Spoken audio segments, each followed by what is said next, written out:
Now, now discussion. Now discussion on working on the Ministry of Jal Shakti. Shri Digvijaya Singh ji. जी sir. बोल चुके हैं। माननीय सभापति महोदय, माननीय मंत्री जी को बहुत बड़ा विभाग माननीय प्रधानमंत्री जी ने सौंपा है, उसके लिए उनको बधाई देता हूं, क्योंकि जल ही जीवन है और 2-3 डिपार्टमेंट का समावेश करके एक नया विभाग बनाया गया है। लेकिन जिस प्रकार से आपकी मिनिस्ट्री, आपका मंत्रालय काम कर रहा है जनाब, उससे तो नहीं लगता है कि आपका विभाग पर आपका नियंत्रण होगा। मैं आपके सामने जिस प्रकार से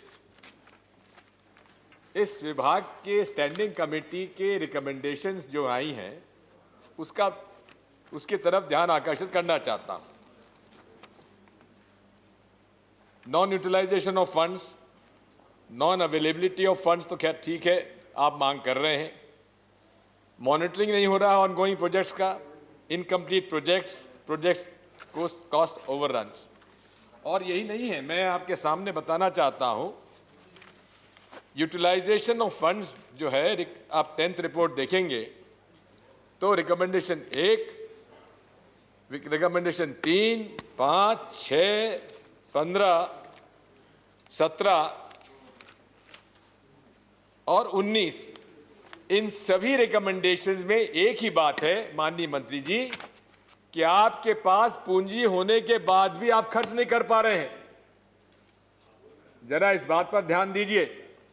यही नहीं है, ग्राउंड वाटर, भूजल की समस्या को देखते हुए भी उसमें आपने जो विभाग की तरफ से आवंटन किया है उसमें भी कमी कर दी गई।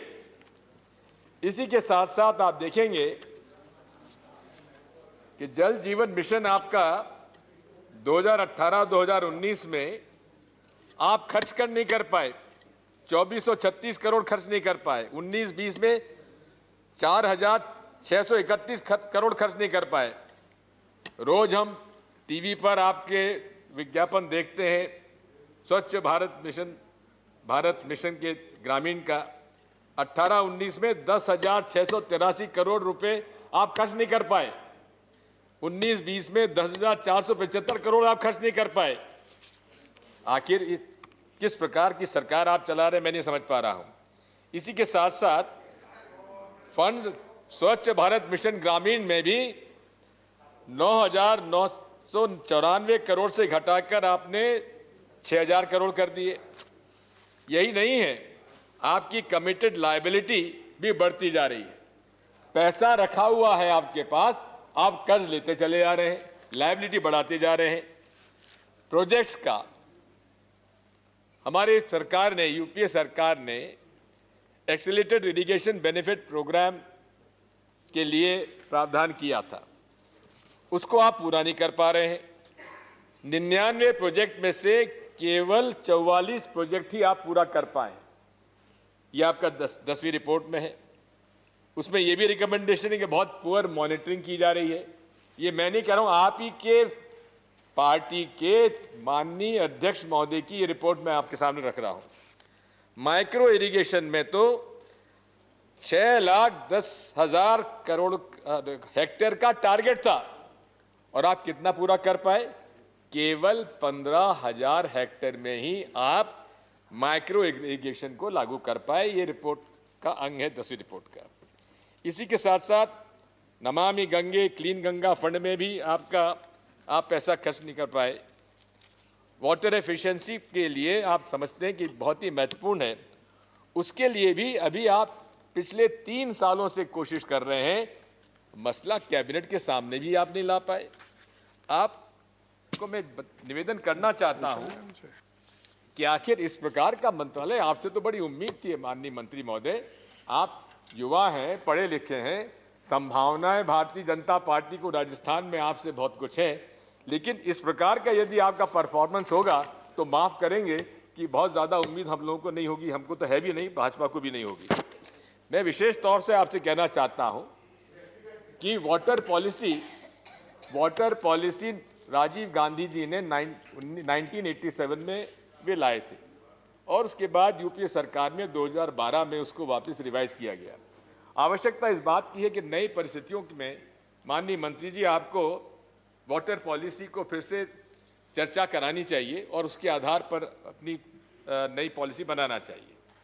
आवश्यकता है, पेयजल की आवश्यकता है। आपने यदि आप देखेंगे तो इसमें सबसे पहले तो पेयजल की पानी पर अधिकार किसका होना चाहिए? सबसे पहला है पेयजल का, उसके बाद कृषि का, फिर बिजली हाइड्रो पावर का, इकोलॉजी, एग्रो इंडस्ट्रीज, नेविगेशन वगैरह बाद में। मैं इस बात के लिए बधाई देता हूं कि सबके घर तक नल पहुंचाने के लिए आपने संकल्प लिया 2024 तक, आपको बधाई। लेकिन जिस प्रकार से आपका मंत्रालय काम कर रहा है, मुझे नहीं लगता कि आप 60,000 करोड़ का जो बजट आपको मिला है आप खर्च कर पाएंगे, और वो तब भी आप खर्च कर पाएंगे जबकि आपके पास शेल्फ ऑफ प्रोजेक्ट्स हो। कि आपके पास शेल्फ ऑफ प्रोजेक्ट्स हैं? राज्यों के पास इस प्रकार के शेल्फ ऑफ प्रोजेक्ट्स हैं? आपका जो नल जल योजना है उसमें भी मेरी आपसे ये प्रार्थना है कि इसमें भी आपको प्राथमिकता तय करनी चाहिए, और सबसे पहले प्राथमिकता होनी चाहिए गरीबों के प्रति और अनुसूचित जाति जनजाति के परिवारों के प्रति। स्लम एरियाज में, विशेषकर जो शहरों के मेट्रो एरियाज के स्लम एरियाज हैं, वहां पानी केवल टैंकरों के माध्यम से दिया जा रहा है, और उसमें भी जिस तरह सब जगह माफिया, यहां टैंकरों का माफिया भी चलता है। यदि हमारे भोपाल शहर का भी आपको कह दूं, नल जल में जानबूझकर कमी की जाती है ताकि टैंकर माफिया काम करता रहे। और उसमें भी मेरा आपसे अनुरोध यह है कि जिस रेट से पानी मिल रहा है, बड़े लोगों को सस्ते में पानी मिलता है, लेकिन टैंकर की कीमत जो टैंकर से लेते हैं उसमें कहीं ज़्यादा उसमें खर्च करना पड़ता है। आपने नल जल योजना के लिए प्रावधान तो कर लिया, लेकिन पानी आएगा आपको या तो सरफेस वाटर से या आपको आएगा भूजल से। भूजल की हालात आप देख रहे हैं कि नीति ने आपके, जिसको प्लानिंग कमीशन से आपने नीति परिवर्तित कर दिया, उनकी रिपोर्ट है कि 2020 मतलब पिछले साल तक पूरे दिल्ली में, पता नहीं कहां से ये रिपोर्ट उनके पास आई, कि भूजल समाप्त हो जाएगा। अब ये रिपोर्ट भी रिकॉर्ड पर है, इसमें रणनीति क्या है? मेरी आपसे प्रार्थना है कि भूजल वाकई में एक प्रमुख समस्या आज इस देश में है, क्योंकि हमारे भारत में अधिकांश जो इरिगेशन हो रहा है वो सरफेस इरिगेशन नहीं होके अपना लिफ्ट इरिगेशन हो रहा है।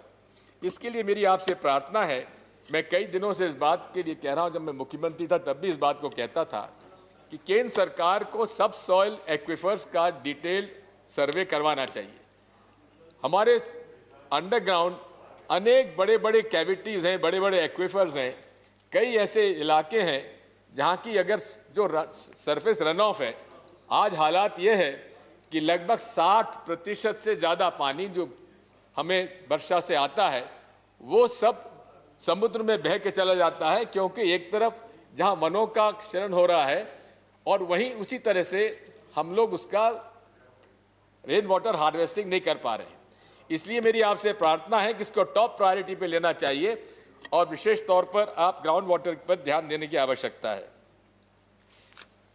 मैं आपसे अनुरोध करना चाहता हूं कि किसी भी हमारे जल पर आप चर्चा करेंगे तो it has to be an integrated approach, और इस पे विशेष तौर पर हमें देखना पड़ेगा कि जहां पानी गिरता है वहां से उसको from the ridge to the valley concept से ही आपको मेजर रिवर बेसिन्स हैं वो, और उसके अलावा भी आपको माइक्रो प्रोजेक्ट्स भी तैयार करना चाहिए।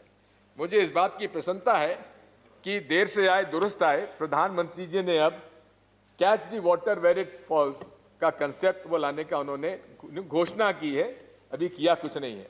ये काम जो उन्होंने अभी बता रहे हैं वो मैं सन 94 में मध्य प्रदेश में पानी रोको अभियान के माध्यम से करा चुका था, और उससे इतना फर्क पड़ा था कि काफ़ी कुछ उसमें हम लोगों के यहाँ वाटर डिप्लीशन अन्य प्रांतों के अलावा हमारे यहाँ काफ़ी कम हुआ था। Conjunctive use of ground water व सरफेस वाटर ही स्ट्रैटेजी हमारे को लाना चाहिए। इंटीग्रेटेड वाटरशेड मैनेजमेंट में मेरी आपसे ये प्रार्थना है कि थोड़ा बहुत आप देखिए, सौराष्ट्र के मिस्टर अंताला जी थे जिन्होंने कि फॉरेस्ट जो हमारे जो रन ऑफ था, जो कच्छ में जो पानी की दिक्कत हुई, उन्होंने सरप्लस वाटर को डाइवर्ट करके कुओं में और ट्यूबवेल में डालकर वहाँ वाटर रिचार्ज किया। उनको हम लोगों ने आमंत्रित भी किया था और मध्य प्रदेश में काफ़ी कुछ इन्होंने काम भी किया था। इसी प्रकार अन्ना हजारे ने वाटरशेड मैनेजमेंट में अच्छा काम किया है। राजेंद्र सिंह जी ने, जिनको वाटरमैन कहा जाता है, काफ़ी जो नदियाँ नाले सूख गए थे उनको भी बड़ी आसानी से रिवाइव किया जा सकता है।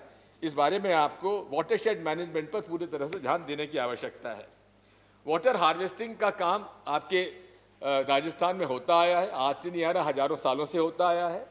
और वहाँ वाटर हार्वेस्टिंग की अलग अलग टेक्निक्स हैं, बड़ी आसानी के साथ, कोई रॉकेट साइंस नहीं है।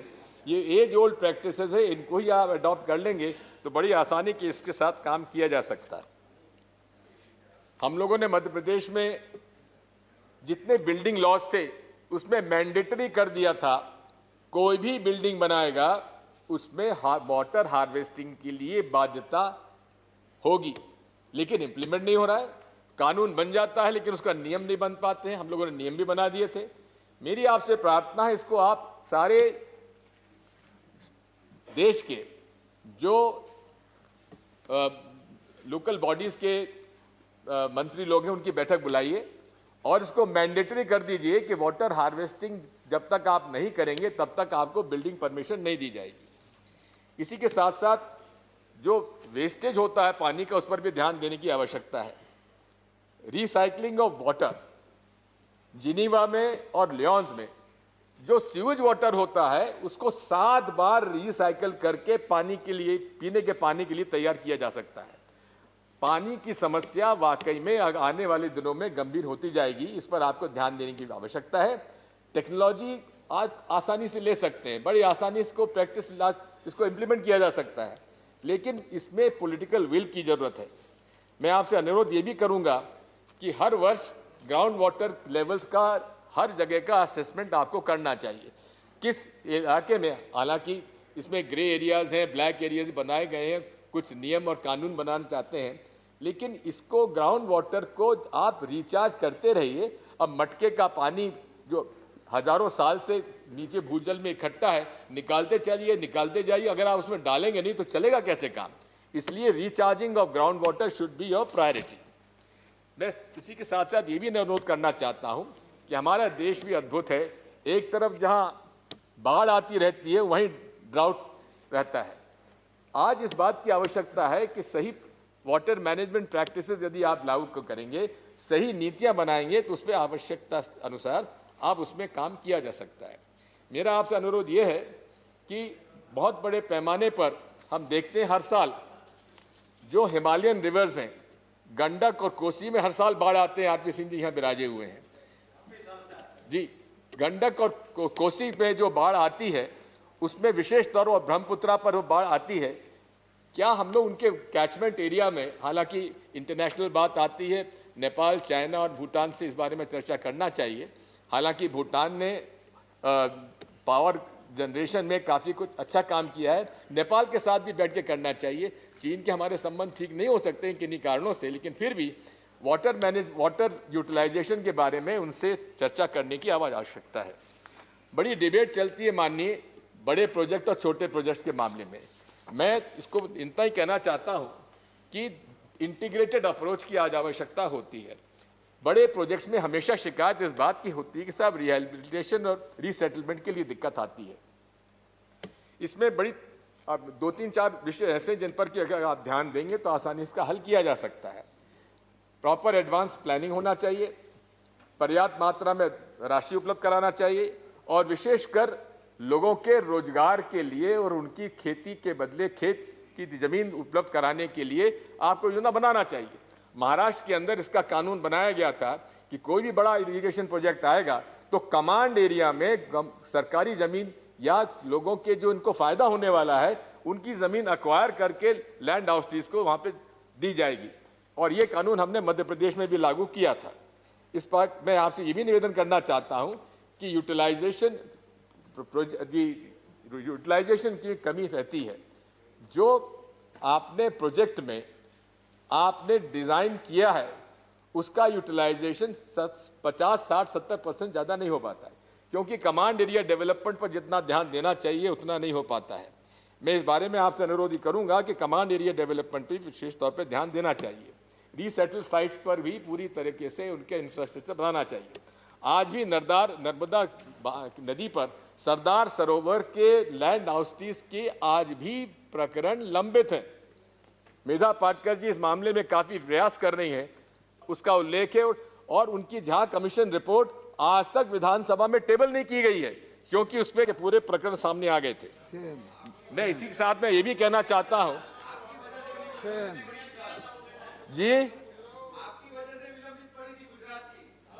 जी, ये आपको बता दूं श्रीमान, केशव भाई पटेल जैसे सज्जन आदमी के साथ मेरा समझौता हुआ था, और उनके साथ समझौता होने के बाद ही सरदार सरोवर बांध बना था, उसके पहले नहीं बनने दिया था मैंने। मैं अनुरोध करना चाहता हूं कि हर केशव भाई को नहीं जानते, अब क्यों जानेंगे वो केशव भाई को। मैं आपसे अनुरोध करना चाहता हूं कि जल प्रबंध में पार्टिसिपेटरी मैनेजमेंट होना आवश्यक है। चाहे आपका इरिगेशन प्रोजेक्ट हो, चाहे वाटरशेड मैनेजमेंट हो, जब तक हितग्राहियों का उसमें उसको शामिल नहीं करेंगे, स्टेक होल्डर्स को शामिल नहीं करेंगे, तो यह आपका कोई प्रोजेक्ट सफल नहीं हो पाएगा। मैं आपसे अनुरोध करना चाहता हूं कि वाटरशेड मैनेजमेंट में हमारा झाबुआ के वाटरशेड मैनेजमेंट जो हुआ था वाटरशेड का, उसकी तारीफ पूरे हर लेवल पर हुई थी, इंटरनेशनल लेवल पर उसकी तारीफ हुई थी। उसमें कोई रॉकेट साइंस नहीं था। हम लोगों ने कह दिया था कि कोई अधिकारी कर्मचारी इसमें कोई हस्तक्षेप नहीं करेगा। पूरे तरीके से जो बेनिफिशियरीज हैं वही अपना गांव में बैठकर तय करेंगे रिच टू वैली कंसेप्ट में कहां चराई बंद होगी, कहां कटाई बंद होगी, कहां पे पानी बंद रुकेगा, कहां का ड्रेनेज होगा, कहां तालाब बनेगा। और उसके बड़े सफलता से जहां मेरा ये अनुभव रहा है कि जहां हमने अधिकारियों कर्मचारियों को सौंपा वहां भ्रष्टाचार हुआ, लेकिन जहां हमने स्टेक होल्डर्स को उसमें शामिल किया बेहद अच्छे नतीजे आए। गुजरात के मुख्यमंत्री आए थे झाबुआ। गुजरात के मुख्यमंत्री भी झाबुआ आए थे जांच करने के लिए, उस समय हमारी सफलता को देखने के लिए। हालांकि इस बात को वो मानेंगे नहीं। आज मैं अनुरोध करना चाहता हूं कि सिंचाई पंचायतें बनाने की आवश्यकता है। सिंचाई पंचायतों को कानून हमने बनाया था, लेकिन उस कानून का पालन नहीं हो रहा है। उसी के लिए ऑपरेशन मेंटेनेंस के लिए भी उसके चार्ज जो मुद्दा है वो सिंचाई पंचायतों को दिया जाना चाहिए। मैं आपसे अनुरोध करना चाहता हूं कि सारी बातों पर डिस्कशन के लिए किस तरह से वाटर यूटिलाइजेशन परसेंटेज बड़े मेजर प्रोजेक्ट्स में, मीडियम प्रोजेक्ट्स में, स्मॉल प्रोजेक्ट्स में हो, potential created and potential utilize, ये जो गैप है इस पर विशेष तौर पर ध्यान देने की आवश्यकता है। Field channels down to the last field, और इसमें लाइनिंग की आवश्यकता होती है। मैं आपसे इतना भी अनुरोध करना चाहता हूं कि जंगल का जो शरण हो रहा है वो बहुत बड़ा कारण है इस देश में जल समस्या आज जो हमारे सामने आ गई है।